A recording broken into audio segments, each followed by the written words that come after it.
So this evening's topic, this will be the first sharing on Ahimsa this month.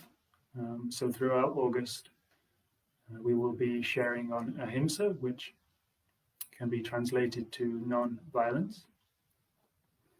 And there will be 4 sharings. 3 of them will be Thursday evening, and then 1 of them will be on a Monday evening.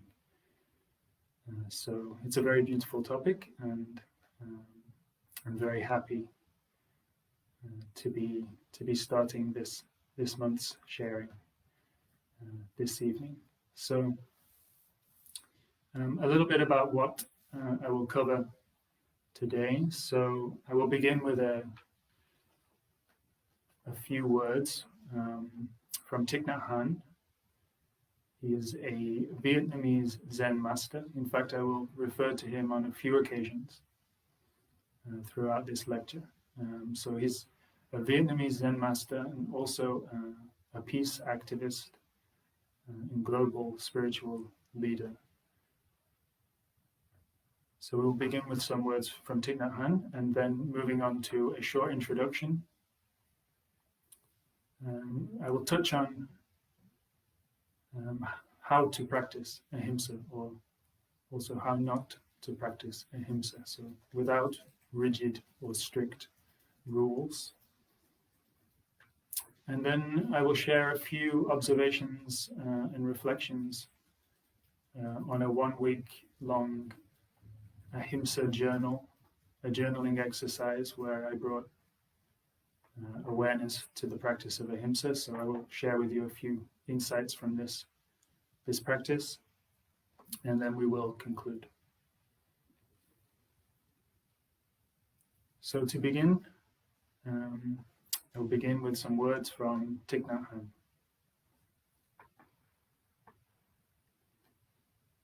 When we think about peace, we usually think about the absence of war and nuclear weapons, or the absence of social injustice.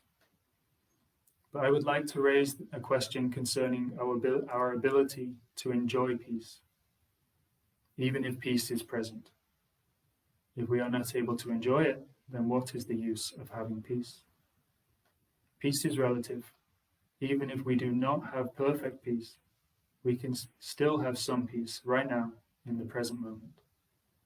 But many of us do not seem capable of enjoying peace in the present moment, in ourselves or around us.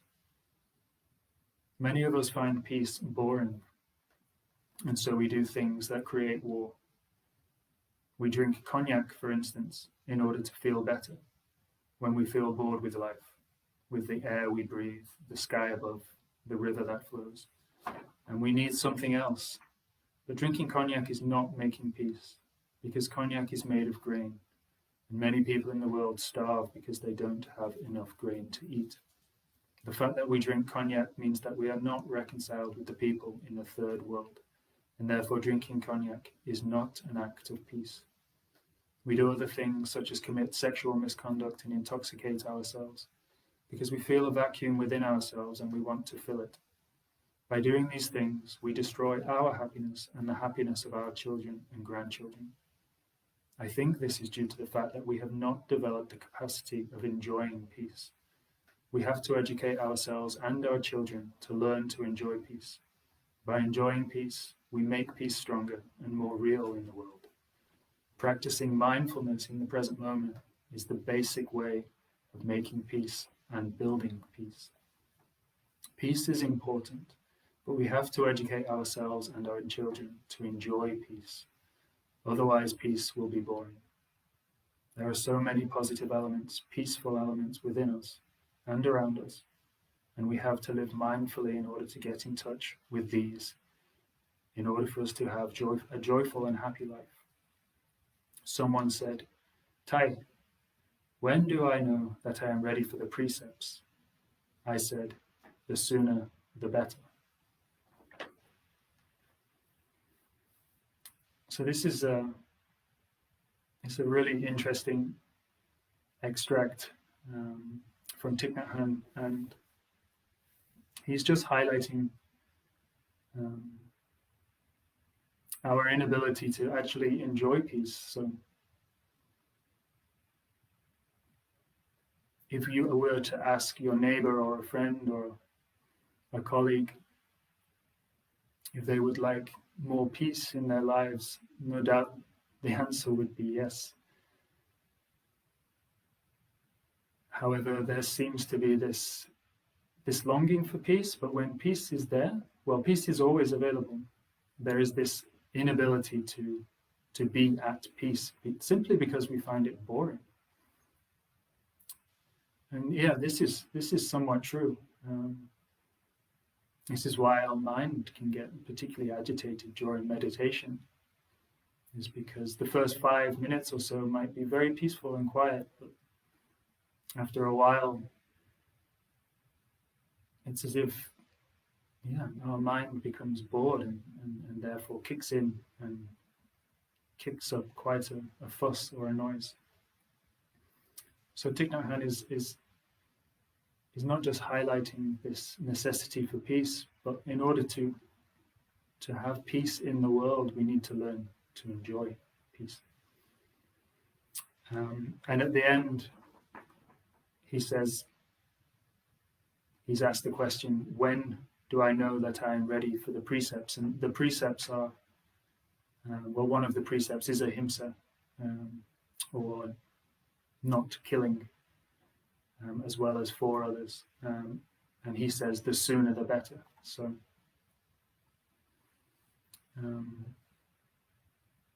now is the time to bring more awareness and cultivate more peace in our lives. And some of you, maybe it's just sticking up in the screen here to my left, in the bottom left corner. You might see this plant. It is a peace lily. It was gifted to Sabina and I, my partner, by my mother. And for the first time before this talk, I was actually prompted into looking into it a little bit. And the white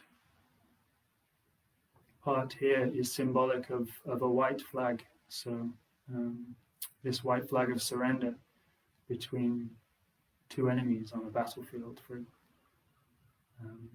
And so the white is representative of this flag, and also this is where the name Peace Lily comes from, which is very beautiful.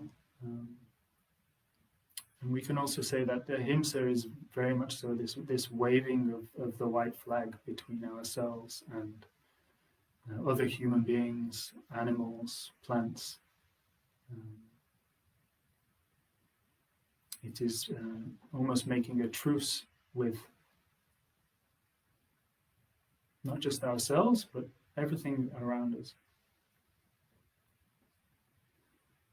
And so I will begin. That was a rather long pre-introduction, so I will begin with the introduction now. So Ahimsa is a Sanskrit word, and it is part of the yogic tradition. It is one of the 5 yamas, so it is the first one of the 5 yamas. And the 5 yamas are constraints or self-constraints. They are ethical, they are part of an ethical and moral code. And they were coined by Patanjali, so this ancient sage of India. They were part of Patanjali's Yoga Sutras. So a sutra is a series of aphorisms, ancient texts set out in aphorisms, and they are also found in Hinduism, Buddhism, Jainism. So the yamas, they are part of Patanjali's Yoga Sutras. And he simply says that Ahimsa, we translate Ahimsa from this text as non-violence. Ahimsa is the first yama for a particular reason. It's considered that it has very strong powers in purifying, or we can also say refining, sublimating these tendencies, these subconscious tendencies and habitual patterns that make up each and every one of us. So through the practice of Ahimsa, it is considered that the practice of Ahimsa has particularly strong capabilities of purifying these tendencies and these patterns. So purifying the spiritual aspirant, the practitioner, for their journey along the yogic path. So this is why it is at the very beginning, the very first yama. And similarly in Buddhism, and there are quite many similarities between Buddhism and Hinduism, since Buddha was a Hindu and a practitioner of yoga. So the 5 precepts which I briefly mentioned, very similar to the yamas, part of a moral and ethical code. And the first precept is do not kill. So it's this non-violence. So yes, it has a very, very important role to play in spirituality and along the path. It is somewhat of a foundation which we should never lose touch with along the path. It's a beautiful reminder in many ways. So the etymology, so we can break Ahimsa up into 2 parts. So there is the A and Himsa. So A, we can say is means none or without, and then Himsa has been translated as strike, or also injury or harm. So a more direct translation than non-violence would be without harm or non-injury. So we can say, in a nutshell, that Ahimsa is a self-constraint, a yama. So a self-constraint from any violent, hostile, or aggressive behavior, striking or injuring or harming. And this is not only through our actions, it's also very much so through our words, and it can even be experienced, violence can even be experienced or happen in our thoughts. So we are not just wary of our actions. When we are practicing Ahimsa, we also need to be aware of our thoughts. Perhaps most importantly, our thoughts, because it is from our thoughts where speech and action actually arise, or can arise.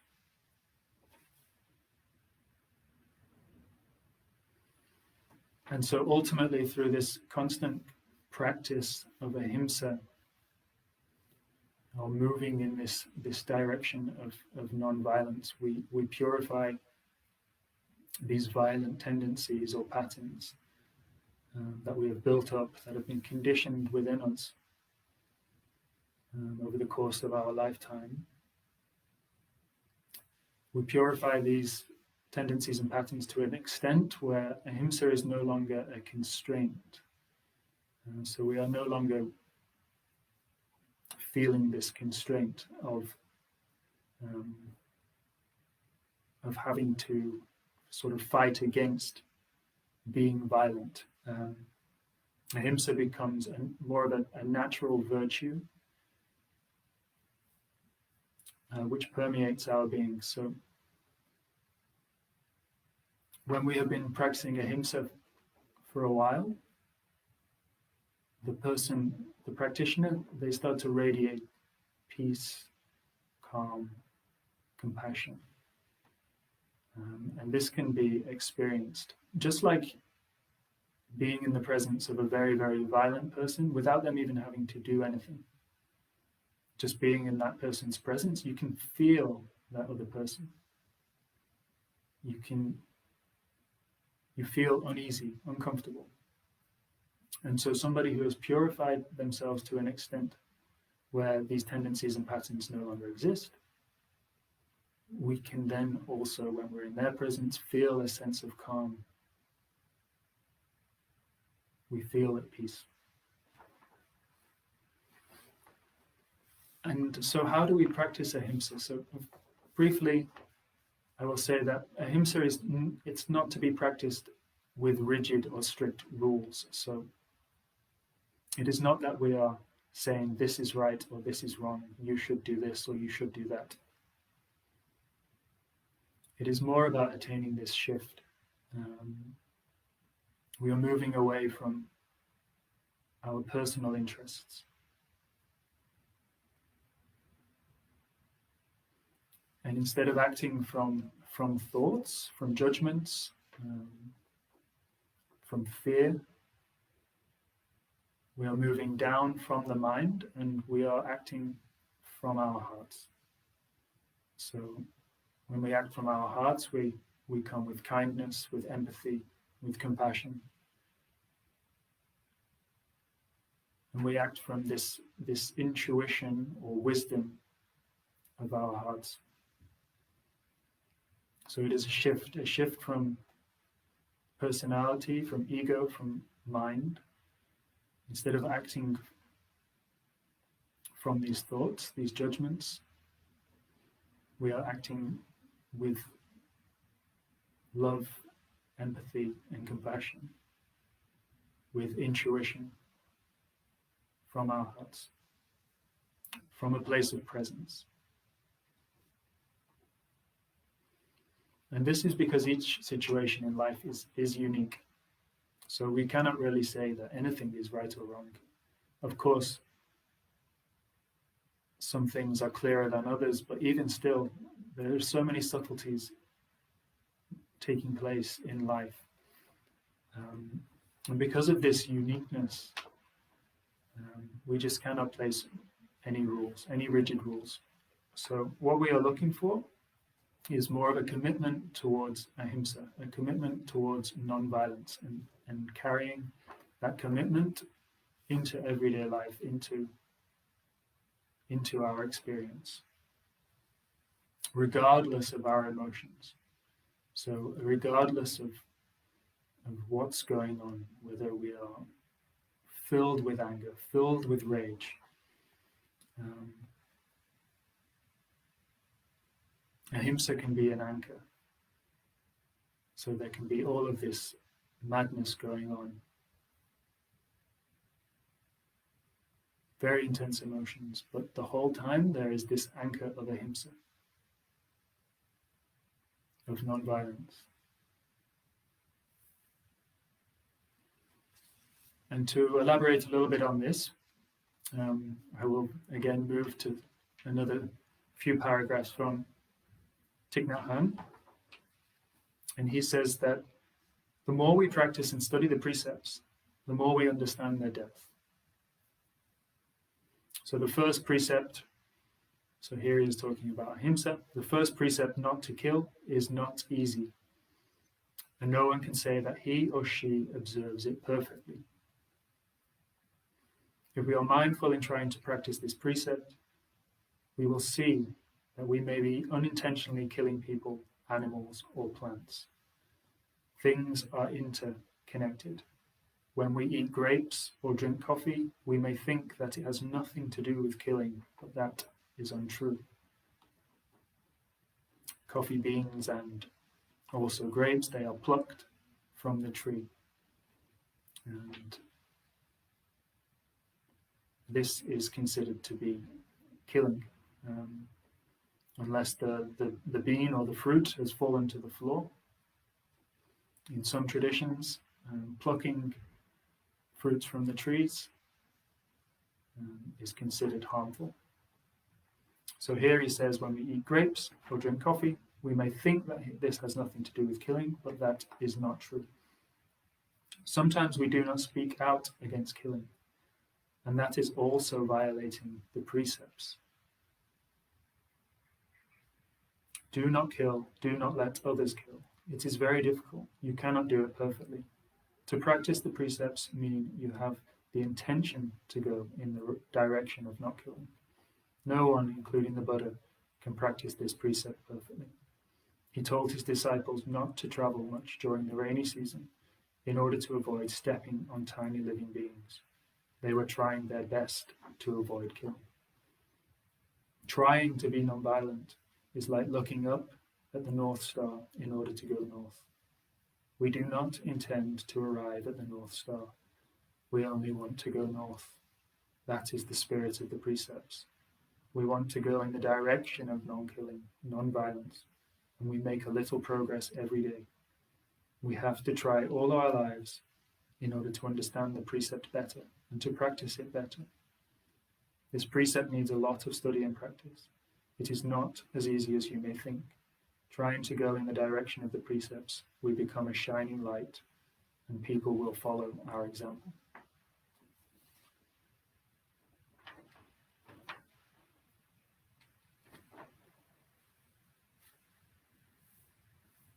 So yeah, it's not about being perfect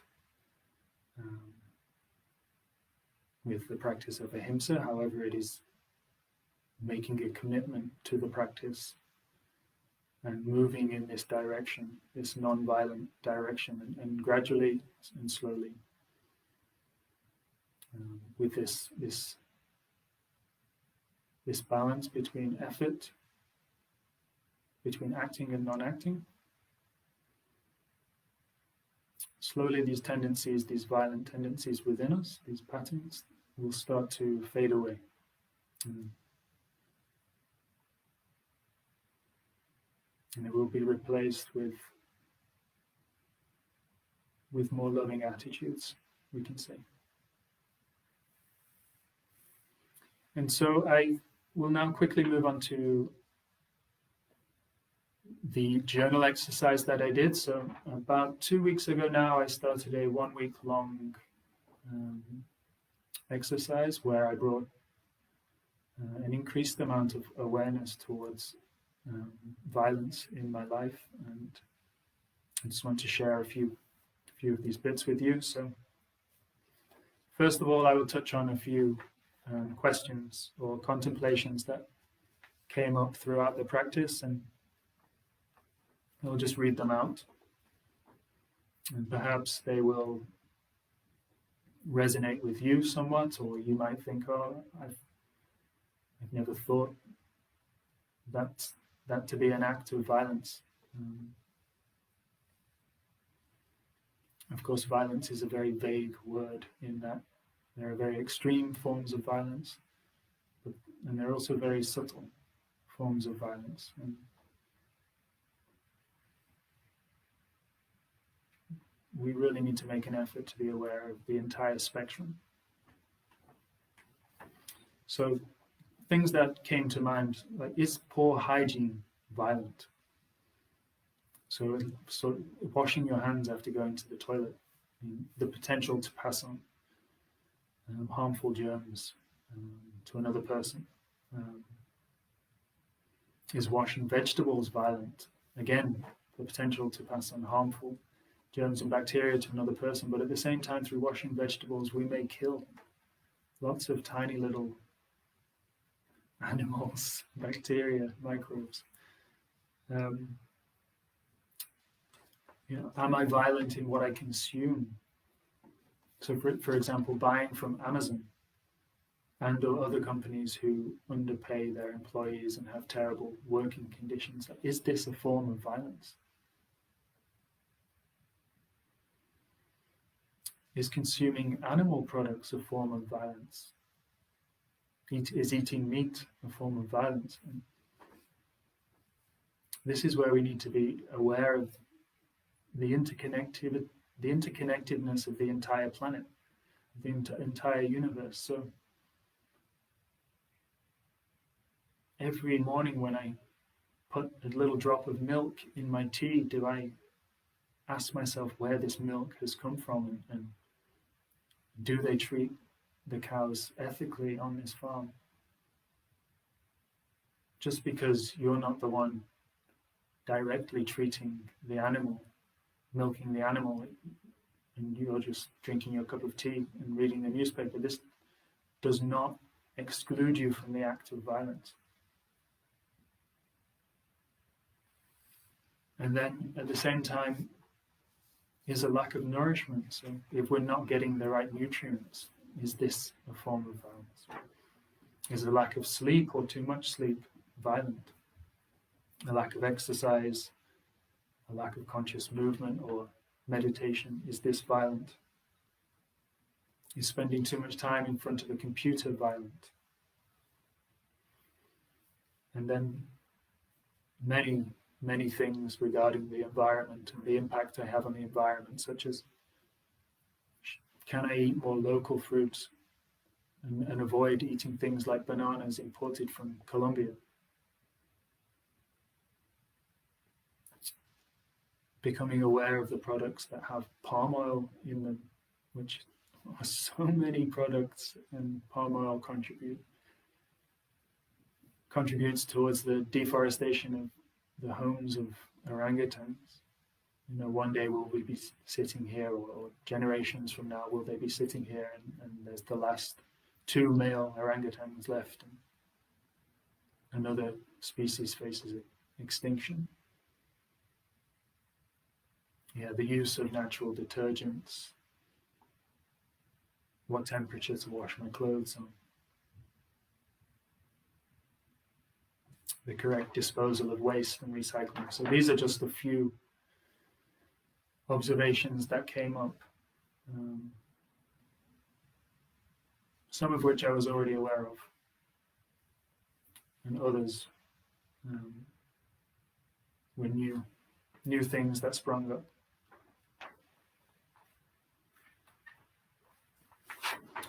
And then I'll touch on a few things. First of all, so these are more observations. So this first one was, it's a great example of so many different things. So a couple of weeks ago, we had a few issues with the car, and we had to take it into the garage to be repaired. And so they did all of the work, and they called back and said, okay, the price is 100 and something pounds. And immediately I felt, I guess, anger and frustration towards the woman on the phone. So there were definitely thoughts or feelings like, but we could say violent feelings towards the woman on the phone, who was simply calling me to tell me how much the work cost on the car. And really this came from a lack of understanding, ultimately. And so there were thoughts like, there was a lot of doubt. So have they overcharged me? Mistrust. Are they telling me the truth? Did they really work 4 hours on the car? No way could it have worked. No way was it 4 hours of work. All of these things, stories going through my mind. And this caused a lot of discomfort and stress. And also, like I said, anger and frustration, which I felt towards the woman on the phone, and also the mechanics. And then this led to, when I was on the way to collect the car, I saw a woman driving a nice car. And I felt animosity and jealousy towards this woman. And this was coming from, I don't know, I guess a feeling of scarcity or lack of financial stability in this woman driving this nice car. I was judging her to be somebody who was financially stable, and there was jealousy. And so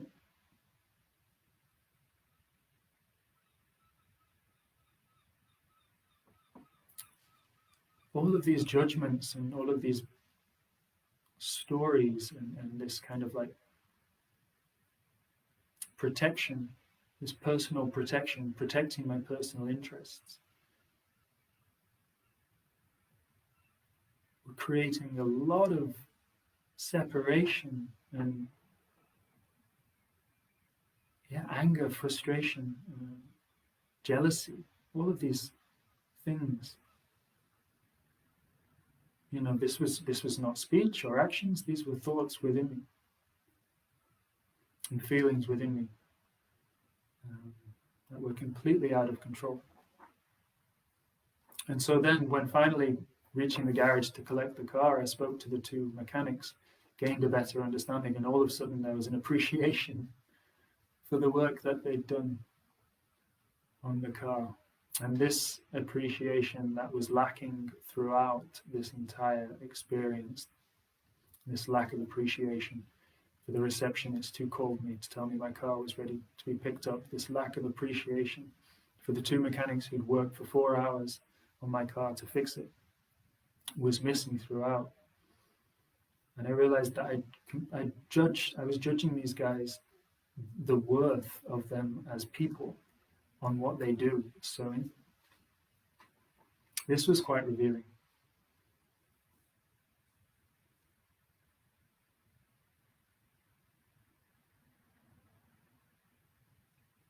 And so when we experience in retreats and in meditation, even on a daily basis, in morning meditation, this essence, this place within each and every one of us that connects us, when we experience that,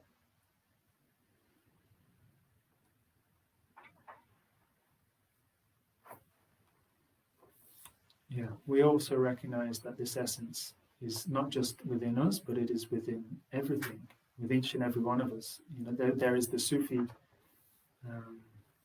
practice of every time you look at another person, seeing a sunflower in their chest, and recognizing that sunflower within yourself and within all beings. And so this was missing throughout. I was completely blinded by personal interests, and I could not see the beautiful sunflower within anyone else that came across my path. And so this recognition of this essence within each and every one of us is the basis for unconditional love. And in this instance, I completely lost touch with unconditional love. My love was very much so conditional. And instead of coming with this foundation of ahimsa or nonviolence, or we can also say unconditional love, there was no foundation there whatsoever.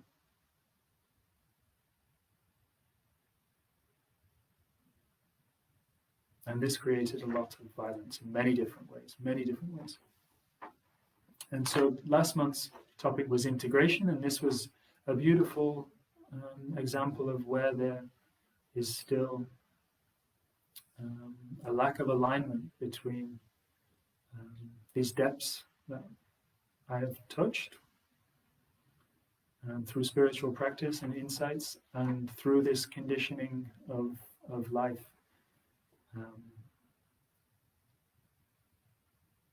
And so, yes, this was very revealing, very revealing. And then this led to me writing a few words down, which I will just read word for word, on compassion. So, compassion cannot take place unless we meet someone else beyond our personal interests. Ahimsa is dropping personal interests or personality and resting in or entering into a space of presence. Our thoughts, speech, and actions then arise from a place of compassion.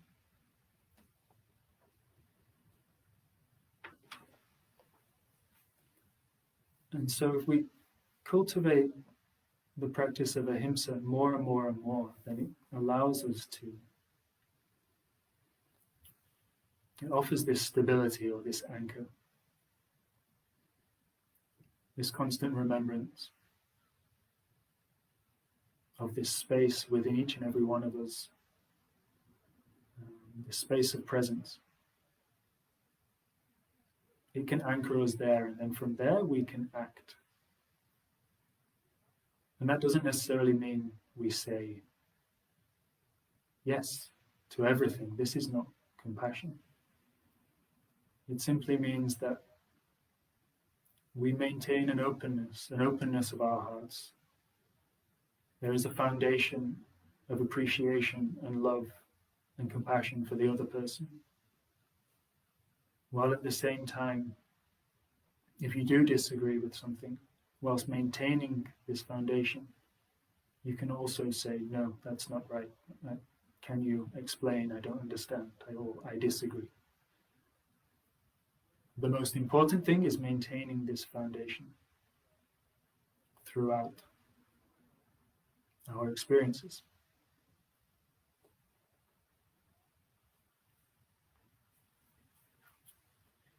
I do have a couple more examples, but I'll move on to the conclusion now,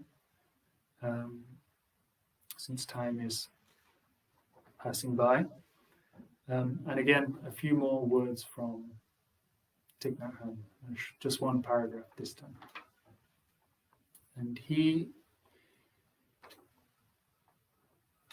sort of recreates or puts together his own version of the 5 precepts. And I think from memory, he refers to them as the five practices of mindfulness, I think, something like this. And so instead of do not kill, the first precept is reverence for life. So it's very much so this deep respect for life. And he says about this mindfulness practice, aware of the suffering caused by the destruction of life, I am committed to cultivating the insight of interbeing. So interbeing means insight of interconnection of all beings, or the recognition that we are all connected. So I am committed to cultivating the insight of interbeing and compassion, and learning ways to protect the lives of people, animals, plants, and minerals. I am determined not to kill, not to let others kill, and not to support any act of killing in the world, in my thinking or in my way of life. Seeing that harmful actions arise from anger, fear, greed, and intolerance, I will cultivate openness, non-discrimination, and non-attachment to views in order to transform my violence, or transform violence in myself and in the world. And so he concludes here with, at the end of this paragraph, I will cultivate openness, non-discrimination, and non-attachment to views in order to transform violence. And Patanjali, he emphasizes or reiterates this by saying, for the repelling of unwholesome tendencies, the yogin should pursue the cultivation of their opposite.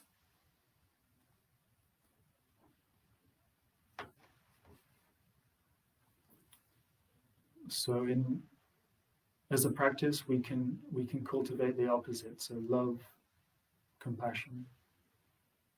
And through cultivating the opposite, we quicken this purification of these violent tendencies and patterns within us. And so ultimately ahimsa can be understood as a profound love and an attitude towards all living beings, animals, plants.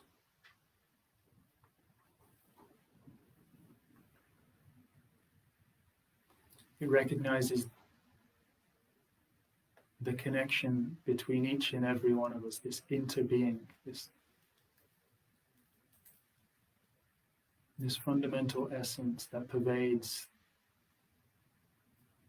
all things. And it allows us to realize that our ultimate nature is love. That this essence that pervades all things is love. And this realization can bring a shift. a shift in our perspective, a shift from fighting, competing, winning or losing, trying to be the best, trying to stand out. A shift from these personal interests to a more wholesome, heart-based space of presence, where we can recognize this unity, this connection to all beings.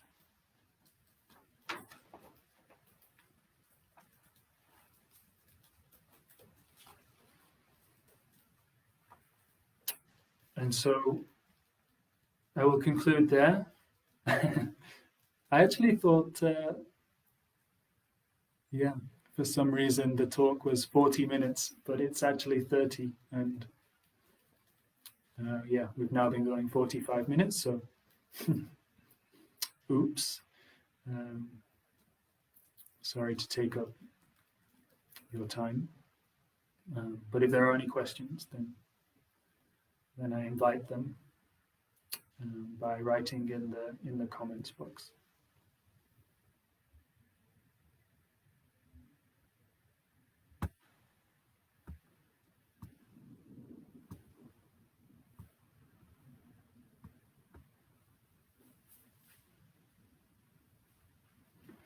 So, you made reference to many contemplations of what might be violence or harmful. When we start to contemplate these things, we can see that all our actions have a flow-on effect, and that may cause harm, big or small. Where do we draw the line? Or do we draw the line?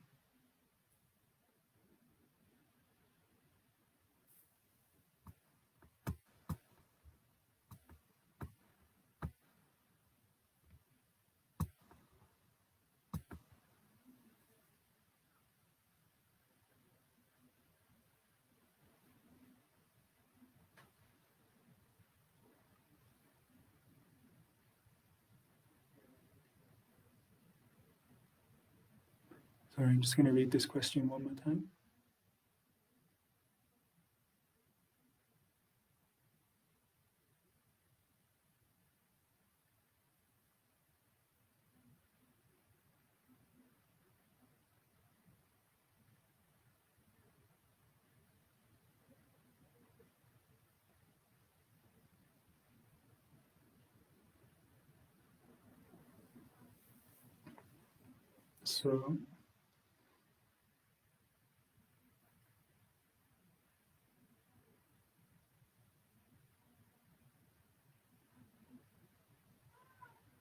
So yes, when we start to contemplate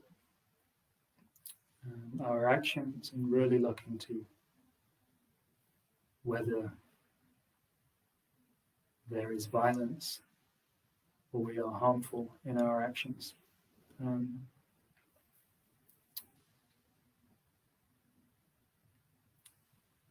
I think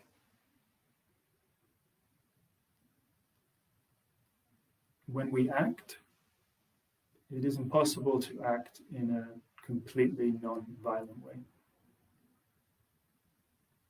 It is just not possible. So we can view our actions, contemplate our actions, and even in the smallest action that we make, there will be violence.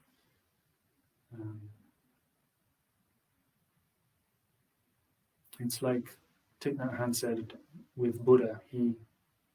They went into retreat for 3 months every year during the rain seasons, and the reason they did this was to try to avoid stepping on lots of little creatures,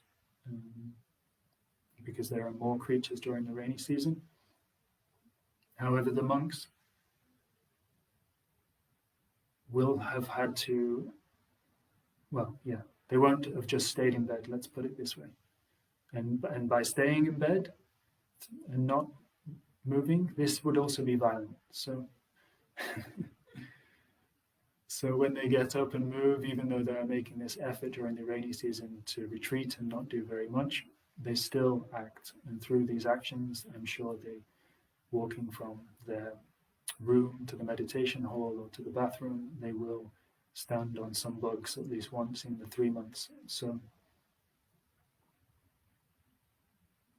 and if, like I said, if they just stay in bed, then this is also violence to their own physical body and well-being. So, while we are alive, there is violence happening. What is most important is this, as I said in the talk, this commitment towards non-violence and this moving in the direction of non-violence. And it is not about trying to perfect it or operating within certain rules, but it is more about having this willingness and this openness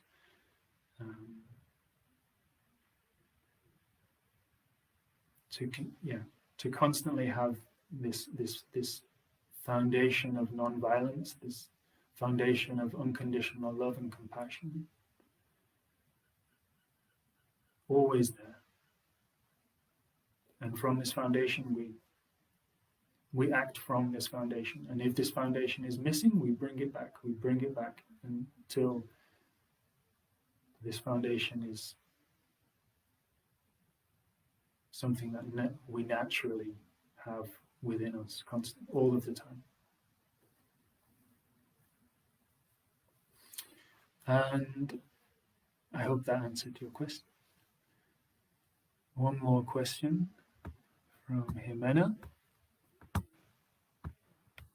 Where is the line if you eat an apple and kill some of the little animals on it, for example? If we take a plane to go somewhere,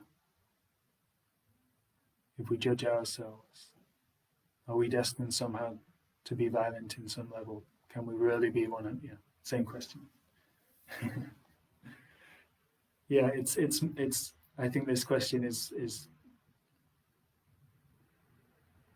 written in different words. They are the same questions. Two of the same questions. Yes.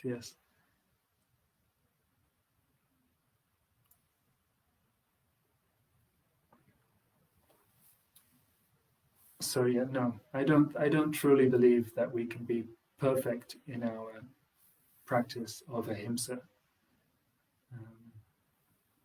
It's more of an attitude and a commitment,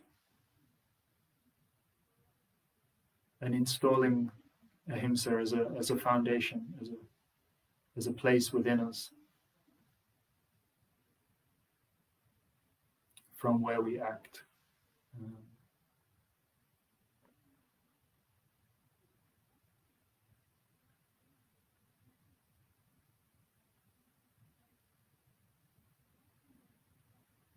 And it's very, very beautiful. I mean, I will just end with a few more words about what it has been like these past couple of weeks preparing for this talk.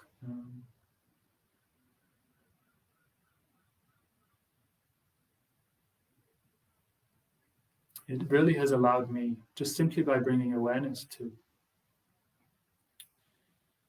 violence, by bringing awareness to violence, it has allowed me to naturally act out of love, act more out of love and more out of be more empathetic, be more kind. And it has been very, very beautiful. It really has opened my heart these past couple of weeks in bringing this practice into my life on a daily basis.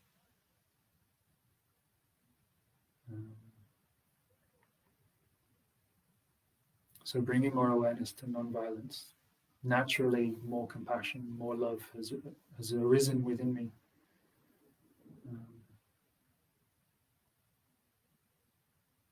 Where I might have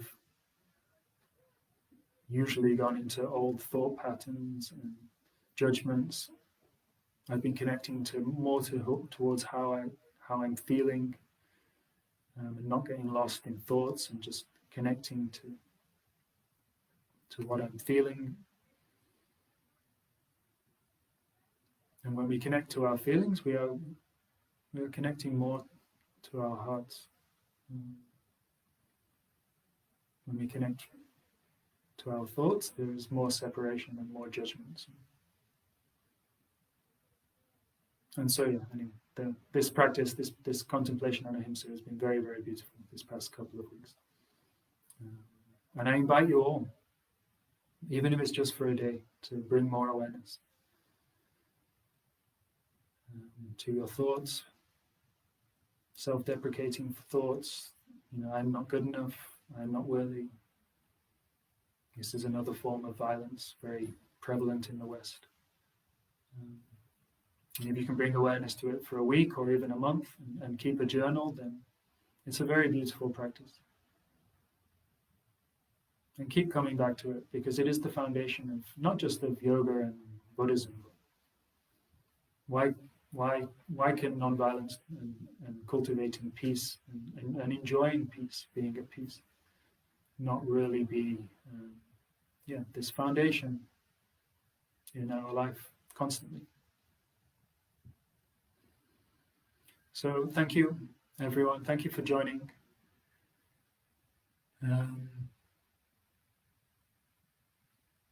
Sending you all lots of love. There will be no talk next Thursday, but it will be Monday the 17th.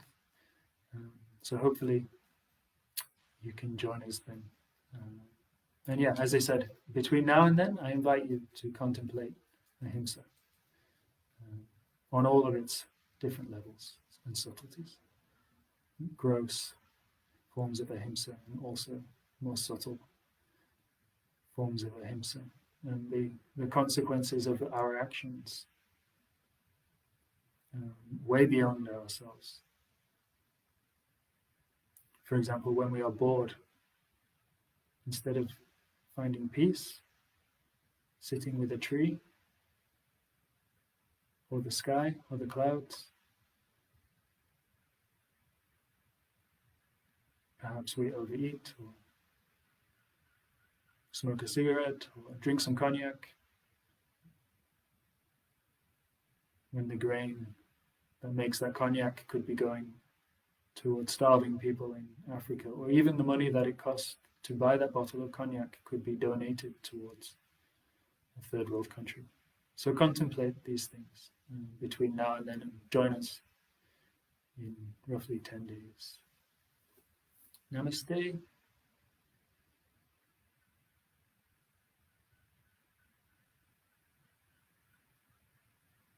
Lots of love. Good night.